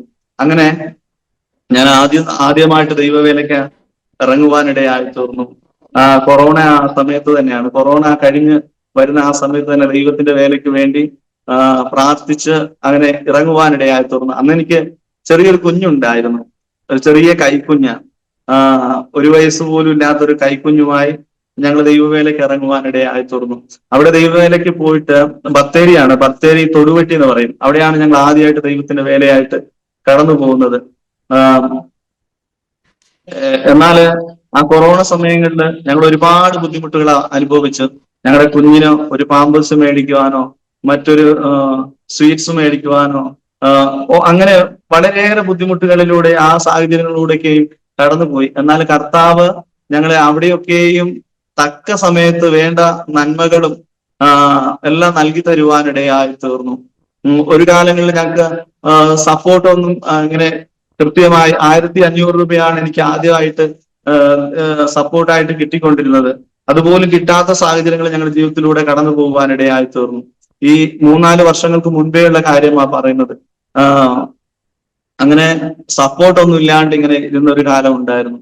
ആ വീട്ടില് എന്ത് ചെയ്യും, എങ്ങനെ ജീവിക്കും എന്നൊക്കെ ഓർത്ത് ഭാരപ്പെട്ട നിമിഷം ദൈവത്തോട് പ്രാർത്ഥിക്കും, ദൈവമേ ഇന്നെന്താ ചെയ്യേണ്ടത്, ഇന്ന് എങ്ങനെ പോകണം, സുവിശേഷ വേലയ്ക്ക് ഞാൻ ദൈവവേല ചെയ്യാൻ വേണ്ടി ഇറങ്ങി വന്ന മനുഷ്യനാണല്ലോ, എന്റെ നാളെ ഞാൻ എങ്ങനെ ജീവിക്കും എന്നൊക്കെ ഇങ്ങനെ ഒരുപാട് ഭാരങ്ങളും പ്രയാസങ്ങളും ഒക്കെ കടന്നു വന്നപ്പോഴും തക്ക സമയത്ത് വേണ്ടതായ സ്വർഗീയ നന്മകളെ ദൈവം എനിക്ക് തരുവാനിടയായി തീർന്നു. മാത്രമല്ല, അങ്ങനെ ഒരു സാഹചര്യങ്ങളില് കുഞ്ഞ് വളർന്ന് വലുതായി, കുഞ്ഞിന് മിഠായി കൊടുക്കണം. ഞാന് ദൈവവേലയ്ക്കാണ് രാവിലെ എഴുന്നേറ്റ് അങ്ങനെ കടന്നു പോകാനിടയായി തീർന്നു. മറ്റു കോളനികളിലും മറ്റു പ്രദേശങ്ങളിലൊക്കെ ഈ കടന്നു പോയി തിരിച്ചു വരുമ്പോൾ എന്റെ കയ്യിൽ അന്ന് ഒരു 10 രൂപയുണ്ടായിരുന്നു. ആ 10 രൂപ എടുത്ത് ഞാൻ എന്താക്കി, 10 മിഠായി മേടിച്ച് അലമാരയ്ക്കകത്ത് മാറ്റി വെച്ച് ഓരോ ദിവസവും ഓരോ മിഠായി ഇങ്ങനെ കൊടുത്ത് കുഞ്ഞിനെ തൃപ്തിപ്പെടുത്തുമായിരുന്നു. അങ്ങനെ ആ മിഠായി 10ാമത്തെ ദിവസം മിഠായും തീർന്നു. ഇനി നാളെ എന്ത് കൊടുക്കുമെന്ന് ഞാൻ വിചാരിച്ചു ദൈവത്തോട് അന്ന് രാവിലെ എഴുന്നേറ്റ് പ്രാർത്ഥിപ്പാനിടയായി തോന്നുന്നു. ദൈവമേ, എന്റെ കുഞ്ഞിന് ഒരു മിഠായെങ്കിലും മേടിച്ചു കൊടുക്കാനുള്ള സാമ്പത്തികം ദൈവമേ എന്റെ കയ്യിൽ തരണമെന്ന് ദൈവത്തോട് പ്രാർത്ഥിപ്പാനിടയായി തോന്നുന്നു. പെട്ടെന്ന് ഞങ്ങളൊരു ജസ്റ്റ് ഒരു ക്യാമ്പിൽ പരിചയപ്പെട്ട ഒരു സഹോദരൻ, ഒരു ദൈവ പൈതല, ആ സഹോദരൻ എന്നെ വിളിപ്പാനിടയായി തോന്നുന്നു. സഹോദര എവിടെയാണ് ഉള്ളത്? അപ്പൊ ഞാൻ പറഞ്ഞു, ഞങ്ങൾ വർക്ക് ചെയ്യുന്ന സ്ഥലത്ത് തന്നെ ഉണ്ട്, അപ്പോ എനിക്ക് അങ്ങോട്ടൊന്ന് വന്നാൽ കൊള്ളാം എന്നൊരു ആഗ്രഹം കൊണ്ട് എന്നോട് പറയുവാനിടയായി തീർന്നു. അങ്ങനെ ആ ദൈവദാസൻ ഞങ്ങളുടെ ഭവനത്തിലേക്ക് അന്ന് കടന്നു വരുവാനിടയായി തീർന്നു. ഞാൻ നോക്കുമ്പോ ഞാൻ ദൈവത്തോട് എന്താണോ പ്രാർത്ഥിച്ചത് അത് ദൈവം എനിക്ക് അന്ന് തരുവാനിടയായി തീർന്നു. ഞാൻ നോക്കുമ്പോ ഒരുപാട് സ്വീറ്റ്സുകളും മിഠായി, അതുപോലെ മറ്റ് പലഹാരങ്ങള്, ബേക്കറി പലഹാരങ്ങളൊക്കെ ആയിട്ട് ആ ദൈവദാസൻ അന്ന് ഞങ്ങളുടെ ഭവനത്തിൽ കടന്നു വരുവാനിടയായി തീർന്നു. അതെനിക്ക് വളരെ എന്നെ ദൈവം ബലപ്പെടുത്തിയ ഒരു കാര്യമായിരുന്നു. അതുപോലെ ഞങ്ങൾ അവിടെ പ്രവർത്തിച്ചത് മൂലം അനേകർ ദൈവത്തെ അറിയുവാനിടയായി തീർന്നു. ഒരു ദിവസം ഞങ്ങള് ആരാധനയ്ക്ക് കടന്നു വരുന്നവർക്ക് ഭക്ഷണം കൊടുക്കാൻ തുടങ്ങി. 1-2 പേരിങ്ങനെ വന്നു. പിന്നെ വീണ്ടും അങ്ങനെ ആൾക്കാർ വന്ന് അന്ന് 15ഓളം പേര് വന്നു. ഇങ്ങനെ ശനിയാഴ്ച ആകുമ്പോഴും ഞാൻ ദൈവത്തോട് പ്രാർത്ഥിക്കുക, വെള്ളിയാഴ്ച ഞാൻ ദൈവത്തോട് പ്രാർത്ഥിക്കുക, ദൈവമേ ഞായറാഴ്ച ഞാൻ ഇവർക്കെല്ലാം ഭക്ഷണം കൊടുക്കണമല്ലോ, എണ്ണയില്ലല്ലോ, സോപ്പില്ലല്ലോ, അങ്ങനെ മറ്റ് വീട്ടിൽ ഉപയോഗിക്കേണ്ട മറ്റു സാധനങ്ങളില്ലല്ലോ. ദൈവത്തോട് ഞാനിങ്ങനെ പ്രാർത്ഥിച്ചുകൊണ്ടിരിക്കുക. അങ്ങനെ പ്രാർത്ഥിച്ചതിന്റെ ഫലമായി ദൈവം ശനിയാഴ്ച രാവിലെ ഒരു 4 മണിയൊക്കെ ആയപ്പോൾ എഴുന്നേറ്റ് പ്രാർത്ഥിച്ചു, ദൈവമേ ഇന്ന് എനിക്ക് എന്റെ കയ്യില് എനിക്ക് നാളേക്ക് വേണ്ടുന്ന സാമ്പത്തികവും ആവശ്യങ്ങളെല്ലാം നടത്തി തരണമെന്ന് ദൈവത്തോട് പ്രാർത്ഥിപ്പാനിടയായി തീർന്നു. അന്ന് ദൈവം ഞങ്ങൾക്ക് വേണ്ടി അത്ഭുതം ചെയ്യുവാനിടയായി തീർന്നു. എന്റെ പ്രാർത്ഥന കഴിഞ്ഞ് ഞാൻ 4 മണിക്ക് പ്രാർത്ഥിച്ചെങ്കിൽ എന്നെ ഒരു 6 മണിയായപ്പോൾ എന്നെ ഒന്ന് കാണണമെന്ന് പറഞ്ഞ് വിളിപ്പാനിടയായി തീർന്നു. ഞാൻ പോയി നോക്കുമ്പോൾ ഒരു 2000 രൂപയുടെ ഭക്ഷ്യ കിറ്റ്, 2000, അതിനകത്ത് എണ്ണയുണ്ട്, സോപ്പുണ്ട്, ഒരു വീട്ടിലേക്ക് ഒരു മാസത്തിന് വേണ്ട സാധനങ്ങളെല്ലാം അതിനകത്തുണ്ട്. ഞാൻ ദൈവത്തോട് ചോദിച്ചത്, ദൈവമേ നാളെ ഞാൻ എങ്ങനെ വരുന്ന വിശ്വാസികൾക്ക് ഭക്ഷണം കൊടുക്കും, അവർക്ക് എങ്ങനെ ഭക്ഷണം കൊടുക്കും എന്ന് ദൈവത്തോട് ചോദിപ്പാനിടയായി തീർന്നു. അന്ന് തന്നെ ദൈവം ഞങ്ങൾക്ക് വേണ്ട ഭക്ഷണ കിറ്റുകളെല്ലാം തരുവാനിടയായി തീർന്നു. അതെന്നെ എന്റെ ജീവിതത്തിൽ വലിയൊരു അനുഭവമായി മാറി. അതെന്നെ ദൈവം കൂടുതലായിട്ട് എന്നെ ബലപ്പെടുത്തുവാനും എന്നെ ഉറപ്പിക്കാനും എന്റെ ഇടയായി തീർന്നു. വീണ്ടും ഞാൻ അങ്ങനെ പ്രവർത്തിച്ച് മുന്നോട്ട് പോകുമ്പോൾ ഒരു ദിവസം ഒരു ചർച്ചില്, അന്ന് ആ ചർച്ചിൽ പാസ്റ്റർ ഇല്ലാത്ത ഒരു ദിവസം എന്നോടൊരു മീറ്റിംഗ് നടത്തുവാനായി എന്നെ വിളിപ്പാനിടയായി തീർന്നു. അവിടെ പോയി പ്രാർത്ഥന നടത്തണം എന്ന് എന്നോട് പറയുവാനിടയായി തീർന്നു. ആ പ്രാർത്ഥന കഴിഞ്ഞ് പിന്നെ ആ സംഘടനക്കാരനെ വിളിച്ച് ബന്ധപ്പെടുവാനിടയായി തീർന്നു. ദൈവദാസനെ ഞങ്ങളുടെ കൂടെ നിൽക്കുവാൻ താല്പര്യമുണ്ടോ എന്നൊക്കെ ചോദിക്കാനിടയായി തീർന്നു. അങ്ങനെ ആ സംഘടനയായി ചേർന്ന് പിന്നീട് പ്രവർത്തിച്ചുകൊണ്ടിരിക്കും. ഇപ്പോഴും ഗോസ്പൽ ഇൻ ആക്ഷൻ ഫെലോഷിപ്പ് എന്നാണ്, ആദിവാസികളുടെ ഇടയിൽ പ്രവർത്തിക്കുന്ന ഒരു സുവിശേഷ സംഘടനയാണ് ഗോസ്പൽ ഇൻ ആക്ഷൻ ഫെലോഷിപ്പ്. അവിടുന്ന് ഞങ്ങള് ബത്തേരി തൊടുവെട്ടിയിൽ നിന്ന് മാറി വടക്കനാട് എന്ന് പറയുന്ന സ്ഥലത്ത് അവിടെ ഒരു ആരാധനാലയം ഞങ്ങൾക്ക് വേണ്ടി തരുവാനിടയായി തീർന്നു. ഞാൻ അവിടെ പോകുമ്പോൾ, കടന്നു ചെല്ലുമ്പോൾ നായക വിഭാഗത്തിൽപ്പെട്ട വിശ്വാസി ഭവനങ്ങളാണ് അവിടെ കൂടുതലും. മറ്റു മതസ്ഥരോ മറ്റ് ബാക്ക്ഗ്രൗണ്ടിൽ നിന്ന് കടന്നു വന്ന ഒറ്റ ആൾക്കാരും ഇല്ല. എല്ലാം നായക വിഭാഗത്തിൽപ്പെട്ട ആൾക്കാരാണ് അവിടെ. മാത്രമായിട്ട് കൂടുന്ന ഒരു ചെറിയൊരു ചർച്ച ആണ്. അതായത് ഈ വനത്തിനുള്ളിൽ താമസിക്കുന്ന ഒരു കൂട്ടം വിഭാഗമാണ് നായക്കർ എന്ന് പറയുന്നത്. അവര് പുറം ലോകമായിട്ട് ഒരു ബന്ധവുമില്ല. മറ്റുള്ള നേരത്തെ ആ സാക്ഷ്യത്തിലൂടെ പറഞ്ഞതുപോലെ തന്നെ മറ്റുള്ള ആൾക്കാരെ കാണുമ്പോൾ അവര് പേടിച്ചൊളിക്കുമായിരുന്നു. ഞങ്ങളെ പോലുള്ള പാസ്റ്റർമാരൊക്കെ കാണുമ്പോൾ അവർ ഒളിക്കുന്ന ഒരു അന്തരീക്ഷ, നമ്മളെ കാണുമ്പോൾ അവർ മാറി നിൽക്കുക, ഒളിച്ചു നിൽക്കുക, അങ്ങനെയൊക്കെ അന്തരീക്ഷ. അതിൽ നിന്ന് കുറച്ചുപേര് രക്ഷിക്കപ്പെട്ട ഒരു 10-40ഓളം പേര് കൂടുന്ന ഒരു ചർച്ചിലേക്ക് ദൈവം എനിക്ക് അവസരം തരുവാനിടയായി തീർന്നു. അങ്ങനെ ദൈവത്തിന്റെ വേലയായിട്ട് ഞാൻ അവിടെ കയറി ചെന്ന് ദൈവവേല ചെയ്യുവാൻ തുടങ്ങി. അവിടെ പോകുമ്പോഴും എനിക്കിതുപോലുള്ള പ്രയാസങ്ങളൊക്കെ എന്റെ ജീവിതത്തിൽ കടന്നു വരുവാനിടയായി തീർന്നു. കാരണം മറ്റൊരു സംഘടന വേണ്ടുന്ന സപ്പോർട്ടൊന്നും കിട്ടാണ്ടാണ് ഞങ്ങൾ പെട്ടെന്ന് പോയി അവിടെ ജോയിൻ ചെയ്യുന്നത്. അപ്പൊ ഞങ്ങൾ ഈ തുടക്കകാലത്ത് തന്നെ ഒരു പുതിയൊരു സ്ഥലത്തേക്ക് പോകുമ്പോൾ നമുക്ക് വേണ്ട സാമ്പത്തികവും കാര്യങ്ങളും ഒക്കെ ഉണ്ടല്ലോ, ഓരോ ആവശ്യങ്ങളൊക്കെ ഉണ്ടല്ലോ, വീട്ടുകാര്യങ്ങൾ, വീട്ടു സാധനങ്ങൾ മേടിക്കാനായാലും മറ്റു കാര്യങ്ങൾക്കൊക്കെയാണ് സാമ്പത്തികത്തിന്റെ ആവശ്യങ്ങളൊക്കെ ഞങ്ങളുടെ ജീവിതത്തിൽ വരാറുണ്ട്. അപ്പൊ അങ്ങനെ ഒരു സാഹചര്യത്തിൽ ഇങ്ങനെ കടന്നു പോവുകയാണ്. മുമ്പ് നിന്ന സംഘടനയിൽ നിന്ന് ഒരു സപ്പോർട്ടോ കാര്യങ്ങളോ ഒന്നും കിട്ടാതെ ആ സംഘടനയിൽ ജോയിൻ ചെയ്ത ആ സമയത്ത് ഞങ്ങൾ വളരെയേറെ പ്രയാസത്തിലൂടെ കടന്നു പോകാനിടയായി തീർന്നു. അന്നും ഇതുപോലെ ദൈവത്തോട് പ്രാർത്ഥിച്ചു, ദൈവമേ എങ്ങനെ മുമ്പോട്ട് പോകുന്നു ദൈവത്തോട് ചോദിപ്പാനിടയായി തീർന്നു. അങ്ങനെ നിൽക്കുന്ന ഒരവസരത്തിലാണ് ദൈവത്തോട് ഞാൻ പ്രാർത്ഥിച്ചു, ദൈവമേ ഇന്ന് ഞങ്ങൾക്ക് ജീവിക്കാനുള്ള സാമ്പത്തികം എനിക്കില്ല, അന്നുള്ള ആഹാരം ഞങ്ങൾക്ക് തരണമെന്നുള്ള അങ്ങ് പഠിപ്പിച്ച പ്രാർത്ഥന അങ്ങനെയാണല്ലോ. ആ പ്രാർത്ഥന പ്രകാരം ഞാൻ മുമ്പോട്ട് ദൈവത്തോട് പ്രാർത്ഥിപ്പാനിടയായി തീർന്നു. ദൈവമേ ഇന്ന് വേണ്ടുന്ന ആഹാരം ഞങ്ങൾക്ക് ദൈവമേ ഇന്ന് തരണമെന്ന് ദൈവത്തോട് പ്രാർത്ഥിപ്പാനിടയായി തീർന്നു. മാത്രമല്ല എനിക്ക് ചെറിയൊരു കൈക്കുഞ്ഞാണല്ലോ എന്റെ കയ്യിലിരിക്കുന്നത്. ആ കൈക്കുഞ്ഞിന് എന്തെങ്കിലും ഭക്ഷണമോ കാര്യങ്ങളോ കൊടുക്കാനാണെങ്കിൽ അതിനു വേണ്ടുന്ന സാമ്പത്തികമോ മറ്റു കാര്യങ്ങളോ ഒന്നുമില്ല. അങ്ങനെ നിൽക്കുമ്പോഴാണ് ഇത് ഈ വടക്കനാട് എന്ന് പറയുന്ന സ്ഥലത്തെ കുറിച്ചാണ് പറയുന്നത്. വയനാട്ടിൽ തന്നെ വനങ്ങളാൽ ചുറ്റപ്പെട്ട ഒരു ഗ്രാമമാണ്, ചെറിയൊരു ഗ്രാമമാണ് വടക്കനാട് എന്ന് പറയുന്ന ഒരു സ്ഥലം. അവിടെയാണ് ഞങ്ങൾ ഈ ചർച്ച്. അപ്പോ അവിടെ തന്നെ ഒരു വൈദ്യരുണ്ട്. ഈ വൈദ്യരെ കാണാനായിട്ട് നിലമ്പൂരിൽ നിന്ന് കുറച്ച് ദൈവദാസന്മാർ, 2 ദൈവദാസന്മാരും ട്രീറ്റ്മെന്റിനായിട്ട് അവിടെ കടന്നു വരുവാനിടയായി തീർന്നു. ഈ വടക്കനാട് എന്ന് പറയുന്ന ഒരു സ്ഥലത്ത് ഒരു ചെറിയൊരു ഒരു വൈദ്യരാ, വൈദ്യര. അപ്പൊ അദ്ദേഹത്തെ കാണാനായി വന്ന ദൈവദാസന്മാര് ഈ ചികിത്സയ്ക്ക് അവർക്ക് കിട്ടിയ ടോക്കണ് ഒരുപാട് പുറകിൽ, ഇവരെ മുമ്പിൽ കുറെ ആൾക്കാരുണ്ട്. അതുകൊണ്ട് ഈ ദൈവദാസന്മാര് പറഞ്ഞു, എന്നാ ഒരു കാര്യം ചെയ്യാം, നമ്മള് ഇത് വനമായിട്ട് ചുറ്റപ്പെട്ട ഒരു ഗ്രാമമല്ലേ, നല്ലൊരു പ്രകൃതി ഭംഗിയുള്ള ഒരു സ്ഥലമല്ലേ, നമുക്ക് ഈ റോഡിലൂടെ മുമ്പോട്ട് അങ്ങനെ പോയി നോക്കാന്ന് പറഞ്ഞു. അങ്ങനെ 2 ദൈവദാസന്മാർ അങ്ങനെ പ്രകൃതി ഭംഗി ആസ്വദിക്കാൻ വേണ്ടി മുമ്പോട്ട് ഇങ്ങനെ വരുവാനിടയായി തീർന്നു. അവര് വന്ന് നിർത്തിയത് ഞങ്ങളുടെ ആലയത്തിന് മുമ്പിലാണ്. ആലയത്തിന് മുമ്പിൽ വന്ന് നിർത്തിയിട്ട് ഞങ്ങളെ കണ്ട് അവിടെ ഇറങ്ങുവാനിടയായി തീർന്നു. എനിക്ക് മനസ്സിലായ ദൈവദാസന്മാരാന്ന് മനസ്സിലാകുവാനിടയായി തീർന്നു. ആ ദൈവദാസന്മാരെ ഞങ്ങളുടെ ആലയത്തിലേക്ക് സ്വാഗതം ചെയ്യുവാനിടയായി തീർന്നു. അവർക്ക് വേണ്ട വെള്ളവും കാര്യങ്ങളൊക്കെ കൊടുത്ത്, ചായയെല്ലാം കൊടുത്ത് അവരെ അവിടെ ഇരുത്തുവാനിടയായി തീർന്നു. ഞങ്ങളോട് കാര്യങ്ങളൊക്കെ അന്വേഷിക്കുവാനിടയായി തീർന്നു. അപ്പൊ ഞാൻ പറഞ്ഞു, ഞങ്ങൾ ഇവിടെ വന്നിട്ട് ഒരാഴ്ചയായതേ ഉള്ളൂ. അങ്ങനെ ഒരു സാഹചര്യത്തിൽ അങ്ങനെ നിൽക്കുമ്പോൾ അവര് ഞങ്ങൾക്ക് വേണ്ടി പ്രാർത്ഥിച്ച് അവിടെ നിന്ന് ഇറങ്ങിപ്പോകാനിടയായി തീർന്നു. ഇറങ്ങിപ്പോയപ്പോൾ ഒരു ദൈവദാസന് എന്റെ കയ്യിൽ 500 രൂപയും മറ്റൊരു ദൈവദാസന് 200 രൂപയും തരുവാനിടയായി തീർന്നു.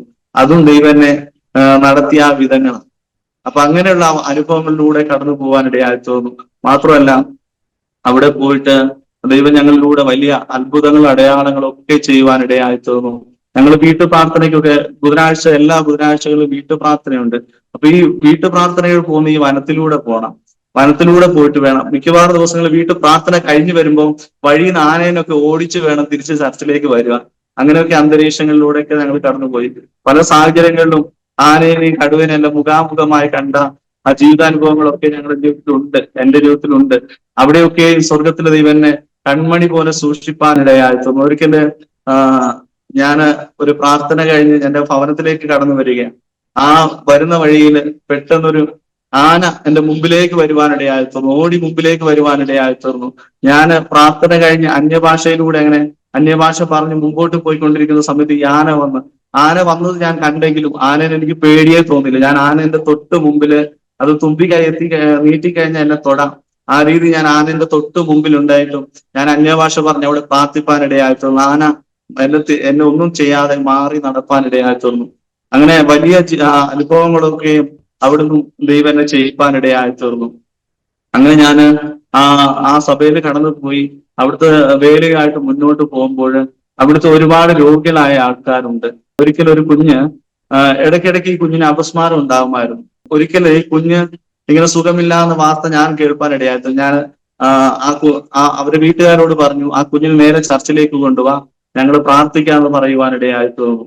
അങ്ങനെ ഞങ്ങൾ ആ കുഞ്ഞിന് വേണ്ടി അന്ന് പ്രാർത്ഥിച്ചു. ഇന്ന് വരെ പിന്നെ ആ അപസ്മാരം ഉണ്ടാവാനിടയായി തീർന്നിട്ടില്ല.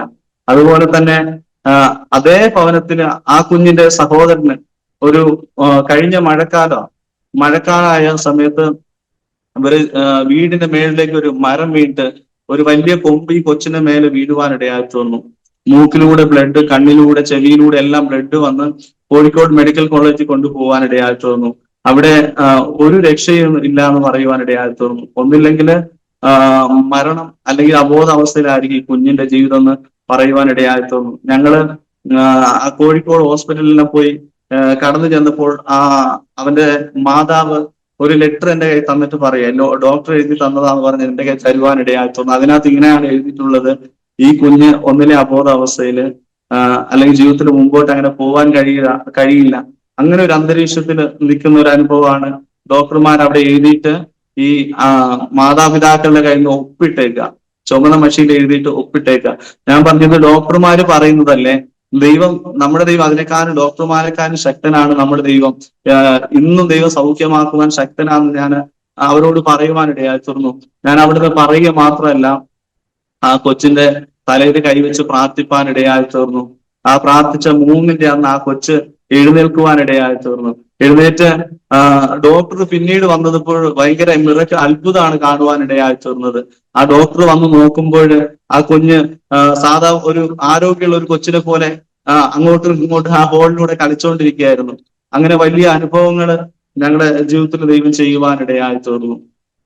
ആ ഡോക്ടർ പറഞ്ഞത് ഈ കൊച്ചിന്റെ ഒന്നില്ലെങ്കിൽ മരണം അല്ലെങ്കിൽ ജീവിതാവസാനം വരെ കിടന്ന കിടപ്പിൽ ഇങ്ങനെ കിടക്കാന്ന് പറഞ്ഞ സാഹചര്യത്തിൽ ദൈവം ഞങ്ങളെ പ്രാർത്ഥിച്ചതിന് ഫലമായി ദൈവം ആ കൊച്ചിന് സൗഖ്യം കൊടുക്കാനിടയായി തീർന്നു. മറ്റൊരു കാര്യം, ഞങ്ങളവിടെ ഇങ്ങനെ പ്രവർത്തിച്ചുകൊണ്ടിരുന്ന സമയത്ത് തന്നെ മറ്റൊരു കൊച്ച്, ഒരു 7 വയസ്സുള്ള ഒരു കൊച്ച്, ജന്മനെ നടക്കില്ല, സ്വാധീനം ഇല്ലാത്ത ഒരു കൊച്ചാ. അപ്പോ അങ്ങനെ ഒരു കൊച്ച് അവിടെ ഉണ്ടായിരുന്നു. അപ്പൊ ഞങ്ങളുടെ കൊച്ചാണെങ്കിൽ ഒരു 2-2.5 വയസ്സ്.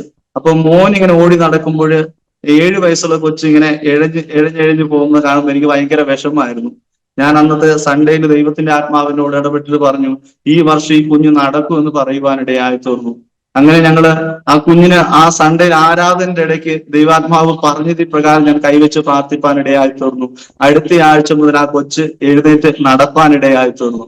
ദൈവം 7 വയസ്സുള്ള ഒരു കൊച്ചാണ്, അങ്ങനെ നടപ്പാനിടയായി തീർന്നു. അങ്ങനെ വലിയ അത്ഭുതങ്ങളും അടയാളങ്ങളും സ്വർഗത്തിലെ ദൈവം ഞങ്ങളുടെ ജീവിതത്തിലൂടെ അങ്ങനെ ചെയ്ത് വരികയാണ്. അങ്ങനെ വലിയ അത്ഭുതങ്ങൾ, അടയാളങ്ങൾ ഞങ്ങളുടെ ശുശ്രൂഷയിൽ ദൈവം ചെയ്യുന്നുണ്ട്. ഒരു കാലത്ത് തള്ളപ്പെട്ടിരുന്ന ഒരു ജനമായിരുന്നു. ഒരു കാലത്ത് ഞങ്ങളെ ആർക്കും വേണ്ടാതെ മാറ്റി നിർത്തിയിട്ടിരുന്ന സ്ഥാനത്ത് സ്വർഗത്തിലെ ദൈവം വിളിച്ചു വേർതിരിച്ച് ഇപ്രകാരമുള്ള ശുശ്രൂഷയിലൂടെ ഞങ്ങളെ ആത്മീയമായിട്ടും ഭൗതികമായിട്ടും അനുഗ്രഹിച്ച് മുൻപോട്ട് പോകുന്ന ഒരു സാക്ഷിയാണ് എൻ്റെ സാക്ഷ്യം. കർത്താവിൻ്റെ സ്തോത്രം ചെയ്യുന്നു യാസിനെ. പ്രത്യേകിച്ചും ഗോത്ര സമൂഹങ്ങളുടെ ഒക്കെ ഇടയിൽ ഉള്ള ഇങ്ങനെയുള്ള പ്രവർത്തനങ്ങളെ കർത്താവ് ധാരാളമായിട്ട് അനുഗ്രഹിക്കട്ടെ എന്ന് ഞങ്ങളും പ്രാർത്ഥിക്കുകയാണ്. ഗോസ്പൽ ഇൻ ആക്ഷൻ ഫെലോഷിപ്പ്, അതുപോലെ തന്നെ ട്രൈബൽ മിഷൻ, ഡോക്ടർ മുരളീധരൻ്റെ tribal mission, gospel in action PO Elias അച്ചാനൊക്കെയാണ് അതിൻ്റെ നേതൃത്വത്തിൽ. എബ്രഹാം ജോസഫ് പാസ്റ്ററൊക്കെ ഷാരോനിലെ ഈ ട്രൈബൽ മിഷൻ ആയാലും ഗോസ്പൽ നാഷൻ ഫെലോഷിപ്പ് ആയാലും അവർ ഞങ്ങളുടെ ഇടയിലേക്ക് ഇറങ്ങി വരുവാനിടയായിട്ട് അങ്ങനെ അനേകര ദൈവത്തെ അറിയുവാൻ ഇടയായിട്ടുണ്ട്. ഞാൻ ഓർക്കുന്നുണ്ട് ദിയാസിനെ. കാരണം pastor PM John gospel in action ഫെലോഷിപ്പിൽ വളരെ ആക്റ്റീവായിരുന്ന ഒരു കാലമുണ്ടായിരുന്നു. ഞങ്ങളൊക്കെ നാട്ടിലുള്ള 95, 98 കാലഘട്ടങ്ങളിലൊക്കെ. അന്ന് PM ജോൺ പാസ്റ്റർ എൻ്റെ ഒരു ആത്മീക പിതാവിനെ പോലെയാണ്. അപ്പോൾ അതുകൊണ്ട് ആ സമയത്ത് ഞാൻ ഗോസ്പൽ ഇൻ ആക്ഷൻ്റെ പ്രവർത്തനങ്ങൾ ശ്രദ്ധിക്കുകയും അതിൻ്റെ ആ ന്യൂസ് ബുള്ളറ്റിൻ വീട്ടിലൊക്കെ വരികയൊക്കെ ചെയ്യുമായിരുന്നു. പിന്നെ വർഷങ്ങൾ കഴിഞ്ഞ് ബോംബെയിലൊക്കെ ആയ ശേഷം ചെറിയ ഇൻഫർമേഷൻസൊക്കെ എനിക്കിപ്പോൾ കേരളത്തിലെ വർക്കുകളെ സംബന്ധിച്ച് എനിക്കിപ്പോൾ ഉള്ളൂ. എന്നാലും ദൈവത്തിൻ്റെ സ്തോത്രം, ട്രൈബൽ മിഷനും ഗോസ്പൽ ഇൻ ആക്ഷനും അതുപോലെ ആരൊക്കെ ആ ഒരു വയനാട്, ഈ പറഞ്ഞ അട്ടപ്പാടി, ഈ മേഖലകളിലൊക്കെ കർത്താവിൻ്റെ വേല ചെയ്യുന്ന കർണാടകയുടെ ചില ഗ്രാമങ്ങളിലല്ലേ, കർണാടകയിലൊക്കെ അതെ അതെ അതെ വർക്കുണ്ട്, ട്രൈബൽ ഏരിയകളിലൊക്കെ വർക്കുണ്ട്. അതൊക്കെ വളരെ വ്യത്യസ്തതയുള്ള വേലകളാണ്, വർക്കുകളാണ്. ദൈവം അതെ അതെ സഹായിക്കട്ടെ. പാസ്റ്റർ അനുഭവം കേൾക്കാനിടയായി തീർന്നു. എന്താണെങ്കിലും അനേക ചെറുപ്പക്കാരെ കർത്താവ് ഈ ഒരു ശുശ്രൂഷയ്ക്ക് വേണ്ടി, വേലയ്ക്ക് വേണ്ടി ആ ദേശങ്ങളിൽ വേർതിരിക്കട്ടെ എന്ന് ഞങ്ങളും പ്രാർത്ഥിക്കുകയാണ്. പാസ്റ്റർ എന്തെങ്കിലും വിട്ടുപോയതുണ്ടെങ്കിൽ പറയാമില്ലെങ്കിൽ നമ്മുടെ പ്രേക്ഷകർക്ക് വേണ്ടി പ്രാർത്ഥിച്ച് ഈ സെഷൻ നമുക്ക് വൈൻഡപ്പ് ചെയ്യാം. ഞാൻ അവിടുന്ന് മാറി ഇപ്പോഴ് പിന്നെ അതേ സംഗതി ഞങ്ങൾക്ക് സ്ഥലം മാറ്റം കിട്ടുവാനിടയായി തീർന്നു. ഇപ്പോ ഒരു മാസമായിട്ട് ഞങ്ങൾ മറ്റൊരു സ്ഥലത്താണ്, മാനന്തവാടി കല്ലോടി എന്ന് പറയുന്ന സ്ഥലത്താണ് ദൈവത്തിന്റെ വേല ചെയ്യുന്നത്. ഇപ്പോഴ് ഇവിടെ വരുമ്പോഴും നമ്മുടെ ആദിവാസി വിഭാഗത്തില് പണിയ വിഭാഗത്തിൽപ്പെട്ട ആൾക്കാർ മാത്രമാണ്, വിശ്വാസികൾ മാത്രമാണ് ഉള്ളൊരു ചർച്ചാണ് ഇവിടെ. ഇവിടെ വരുമ്പോഴും ഞങ്ങൾ വരുന്ന ആ സമയങ്ങളിലൊക്കെയും ചില പ്രയാസങ്ങളും ബുദ്ധിമുട്ടുകളൊക്കെയും അനുഭവിച്ചു. അവിടെയൊക്കെയും സ്വർഗത്തിലെ ദൈവം ഞങ്ങളെ ഭംഗിയായി നടത്തി പോന്നു. ഞാൻ അവിടെ നിന്ന് വരുമ്പോഴും അന്നത്തെ ആദ്യത്തെ ആരാധനയ്ക്ക് തന്നെ 15ഓളം പേരെ ഉണ്ടായിരുന്നുള്ളൂ. ബാക്കിയുള്ള ആൾക്കാര് മറ്റു ദൈവദാസന്മാരുടെ കൂടെ മറ്റു ചർച്ചകളിൽ പോയ ആൾക്കാരുണ്ട്, കുറെ പിന്മാറ്റക്കാരുണ്ട്. അപ്പോ അങ്ങനെ ഞാനിവിടെ വന്നപ്പോഴും ഭയങ്കര വിഷമായിരുന്നു എനിക്ക്, പെട്ടെന്ന് ഇങ്ങനെ ഒരു സാഹചര്യത്തിലേക്ക് കടന്നു വന്നപ്പോൾ. അപ്പോ വീണ്ടും ദൈവത്തോട് പ്രാർത്ഥിച്ചു. ഞങ്ങൾ കോളനി എല്ലാം വിസിറ്റ് ചെയ്യാൻ തുടങ്ങി, വീടുകളെല്ലാം കയറി എല്ലാ വീടുകളും വിസിറ്റ് ചെയ്ത്, ഈ ഭാഗങ്ങളിൽ എല്ലാ വീടുകളും കയറി ഞാൻ സുവിശേഷം പറഞ്ഞു. വീണ്ടും ദൈവം ഞങ്ങൾക്ക് ഇവിടെ വന്നപ്പോൾ ഇപ്പോഴും ഏകദേശം 35ഓളം പേര് ഞങ്ങൾക്ക് ആരാധനയ്ക്കുണ്ട്. ഞങ്ങൾ വന്ന ആഴ്ച 15ഓളം പേരായുണ്ടായിരുന്നത്, ഇപ്പൊ 35ഓളം പേരുണ്ട്. ഒരു മാസം കഴിഞ്ഞ് രണ്ടാമത്തെ മാസം ആണിത്. ഇവിടെയും ദൈവത്തിന്റെ വേല ഇങ്ങനെ ചെയ്തുകൊണ്ടിരിക്കുക നമ്മുടെ ആൾക്കാരുടെ ഇടയിലാണ്. നമ്മുടെ ആൾക്കാര് പാസ്റ്റർ നേരത്തെ മുമ്പേ പറഞ്ഞതുപോലെ തന്നെ ഒരു പ്രായപരിധി കഴിഞ്ഞു കഴിഞ്ഞാൽ ഇവര് മദ്യപിക്കാൻ തുടങ്ങും. ചെറിയ പ്രായം, സ്കൂൾ ടൈം തന്നെ ഇവര് സ്റ്റാർട്ട് ചെയ്യും. ആദ്യം സ്റ്റാർട്ട് ചെയ്യും, മുറുക്ക് സ്റ്റാർട്ട് ചെയ്യും. മുറുക്ക് തുടങ്ങി കഴിഞ്ഞാൽ പിന്നെ മദ്യപിക്കാൻ തുടങ്ങും. അങ്ങനെ മറ്റു മയക്കുമരുന്നുകൾ, ഇതിലെല്ലാം അടിമപ്പെട്ട് അങ്ങനെ തലമുറകൾ അങ്ങനെ വഴിതെറ്റിപ്പോവും. ചെറുപ്രായത്തിൽ കല്യാണം കഴിക്കും. ഒരു 15ഓ 16ഓ വയസ്സ് കഴിഞ്ഞു കഴിഞ്ഞാൽ വിവാഹം കഴിക്കും. പിന്നെ അവർ വിവാഹ ജീവിതമായി, വീടുകളിൽ സ്വസ്ഥതയില്ല, സമാധാനമില്ല. അങ്ങനെ ഒരു അന്തരീക്ഷത്തിലാണ് ഈ പണി വിഭാഗത്തിൽപ്പെട്ട ആൾക്കാരൊക്കെ കടന്നു പോകുന്നത്. അപ്പോ അവരുടെ നടുവിലൊക്കെയാണ് ഞങ്ങളിപ്പോ ദൈവത്തിന്റെ വേല.